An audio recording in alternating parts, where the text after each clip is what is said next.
మహాభారతాన్ని ప్రారంభించే ముందు నేను మీకు ఒక కథ చెప్పాలనుకుంటున్నాను. అనగనగా ఒక రాజు ఉండేవాడు. ఆ రాజు ఒకరోజు తన కొడుకును చూస్తూ దిగాలుగా కూర్చున్నాడు. ఆ తండ్రి నిద్రాహారాలు మాని ప్రేమను కోల్పోయి కష్టంగా ఉండటం గమనించిన కుమారుడు తన తండ్రి దుఃఖాన్ని తెలుసుకుని తన తండ్రి కోసం తన సంపూర్ణ జీవితాన్ని, వంశాన్ని, సుఖాన్ని అన్నిటినీ త్యజించి తన జీవితాన్ని ఒక తపస్సుగా మార్చుకున్న గొప్ప వ్యక్తి. ఆయన ఎవరో మీకు అర్థమయ్యే ఉంటుంది. ఆయనే భీష్ముడు. భీష్ముడి త్యాగం వలనే కురువంశం కొనసాగింది. హస్తినపుర సామ్రాజ్యం ఒక మహాగాథగా నిలిచింది. ఈరోజు మనం హస్తినపుర రాజవంశము మరియు భీష్మ ప్రతిజ్ఞ గురించి తెలుసుకుందాం. మొదటగా హస్తినపుర రాజవంశము. హస్తినపుర రాజవంశము చంద్రవంశానికి చెందినది. ఈ వంశానికి సోముడు మూల పురుషుడు. ఆయననే చంద్రుడు అని కూడా పిలుస్తారు. ఈ వంశంలో అనేక గొప్ప రాజులు జన్మించారు. వారిలో భరతుడు, కురు, శంతనుడు, భీష్ముడు, ధృతరాష్ట్రుడు, పాండవులు ముఖ్యులు.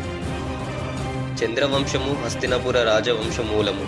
పురాణాల ప్రకారం భారతదేశాన్ని పరిపాలించిన ప్రధాన రెండు వంశాలున్నాయి: సూర్యవంశము, చంద్రవంశము. సూర్యవంశము శ్రీరాముడికి చెందిన వంశము. చంద్రవంశము కౌరవ పాండవుల వంశము.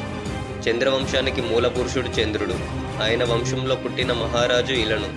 అతని వారసుడే యుయాతి. యుయాతి రాజుకు 5 కుమారులు: యదు, తుర్వసు, దృహ్యు, అను, పురు. పురు రాజవంశమే హస్తినపుర రాజవంశంగా పరిణమించింది. భరత మహారాజు మరియు కురువంశ స్థాపన. భరతుడు భారత వంశానికి ఆది పురుషుడు. భరతుడు యయాతి రాజు మనువడు. ఇతను శకుంతల దుష్యంతల కుమారుడు. భరతుడు ధర్మవంతుడు, గొప్ప యోధుడు, శక్తివంతమైన చక్రవర్తి.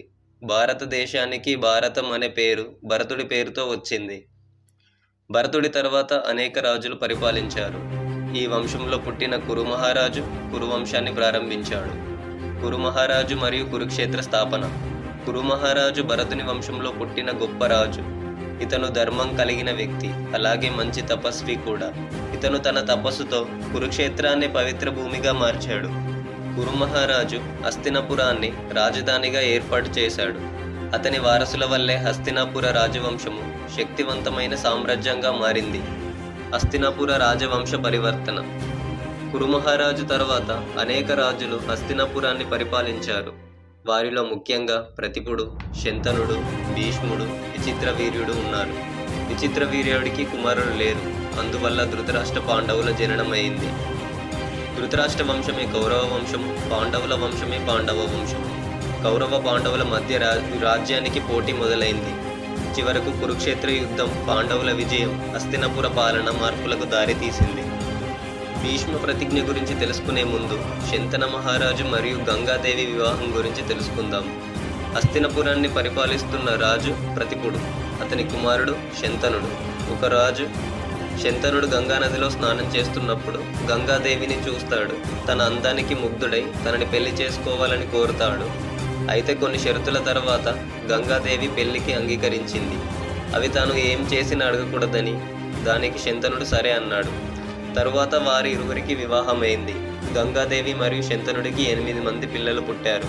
వారిలో 7 నదిలో గంగాదేవి కలిపేసింది.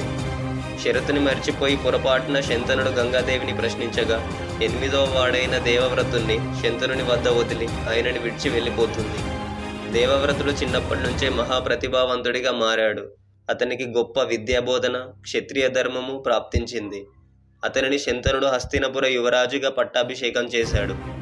శంతనుడు మరియు సత్యవతి వివాహం.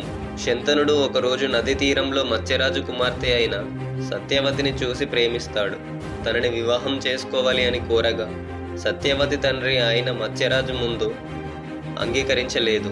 అయితే కొన్ని షరతుల మీద తర్వాత అంగీకరించాడు. తను పుత్రిక కుమారులే హస్తినపురానికి వారసులు కావాలి అని. అయితే శంతనుడు దీనికి అంగీకరించలేదు. అలాగని ప్రేమని మర్చిపోలేక బాధతో కృంగిపోయాడు.